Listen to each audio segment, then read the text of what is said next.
स्वागत है आप सभी का एक बार फिर से। तृणमूल कांग्रेस ने पश्चिम बंगाल की सभी 42 लोकसभा सीटों पर अपने उम्मीदवारों के नामों की घोषणा कर दी है। इस लिस्ट में शत्रुघ्न सिन्हा, कीर्ति आज़ाद और पूर्व क्रिकेटर यूसुफ पठान समेत कई बड़े नाम शामिल हैं। टीएमसी के इस ऐलान के बाद ये तो तय हो गया है कि पश्चिम बंगाल में टीएमसी और कांग्रेस के बीच सीट शेयरिंग को लेकर बात नहीं बन पाई। टीएमसी के इस ऐलान के बाद कांग्रेस ने भी अपनी प्रतिक्रिया दी है। कांग्रेस ने कहा कि शायद ममता बनर्जी को डर है कि प्रधानमंत्री नाराज हो जाएंगे। लोकसभा में कांग्रेस के नेता अंधेरी रंजन चौधरी ने मुख्यमंत्री ममता बनर्जी पर तीखा हमला करते हुए उन पर सीट बंटवारे के समझौते में कांग्रेस को शामिल नहीं कर पीएमओ को संदेश भेजने का आरोप लगाया है।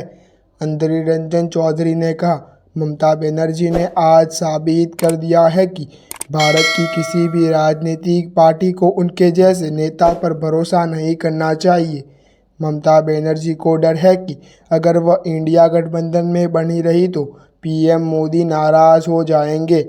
खुद को इस गठबंधन से अलग करके उन्होंने पीएमओ को संदेश भेजा है कि मुझसे नाखुश मत होइए। वहीं कांग्रेस के वरिष्ठ नेता जयराम रमेश ने कहा कि हम लगातार प्रयास कर रहे थे कि राज्य में टीएमसी के साथ मिलकर बीजेपी का सामना किया जाए।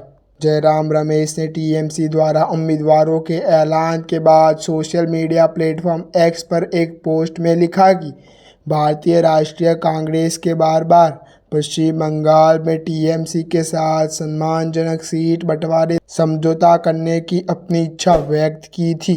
भारतीय राष्ट्रीय कांग्रेस ने हमेशा कहा है कि इस तरह के समझौतों को बातचीत के माध्यम से अंतिम रूप दिया जाना चाहिए, न कि एक तरफा घोषणा से। तृणमूल कांग्रेस राष्ट्रीय महासचिव व सांसद अभिषेक बनर्जी ने 42 लोकसभा सीटों के लिए तृणमूल कांग्रेस के उम्मीदवारों की लिस्ट जारी की। उन्होंने बताया कि आसनसोल से टीएमसी की लोकसभा सीट से उम्मीदवार शत्रुघ्न सिन्हा होंगे। ममता बनर्जी ने घोषणा की है कि तृणमूल कांग्रेस पश्चिम बंगाल में अकेले चुनाव लड़ेंगी। इसके साथ ही असम, मेघालय में भी चुनाव लड़ेगी।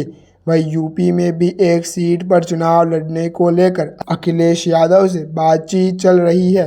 पश्चिम बंगाल में सत्तारूढ़ तृणमूल कांग्रेस ने इस बार कुछ मौजूदा सांसदों को उम्मीदवार नहीं बनाया है और पूर्व क्रिकेटर यूसुफ पठान तथा कीर्ति आज़ाद जैसे कई नए चेहरों को शामिल किया है। पार्टी ने 16 मौजूदा सांसदों पर फिर से भरोसा जताया है।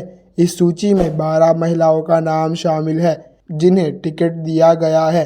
क्रिकेटर यूसुफ पठान बहरामपुर लोकसभा सीट से चुनाव लड़ेंगे, जबकि कीर्ति आज़ाद को बर्धमान दुर्गापुर सीट से चुनाव मैदान में उतारा गया है। बसीरहाट लोकसभा सीट से टीएमसी के मौजूदा सांसद नुसरत जहां की जगह अपने पूर्व सांसद हाजी नूरुल इस्लाम को मैदान में उतारा है। टीएमसी ने लोकसभा से निष्कासित महुआ मोइत्रा को कृष्णनगर सीट से लगातार दूसरी बार उम्मीदवार बनाया है। सूची की घोषणा कोलकाता में आयोजित तृणमूल कांग्रेस की रैली में की गई, जहां पश्चिम बंगाल के मुख्यमंत्री ममता बनर्जी ने कहा कि पार्टी राज्य की सभी 42 सीटों पर अकेले लोकसभा चुनाव लड़ेगी। ऐसे ही अच्छे न्यूज़ जानने के लिए आप हमारे YouTube चैनल को सब्सक्राइब करना ना भूलें।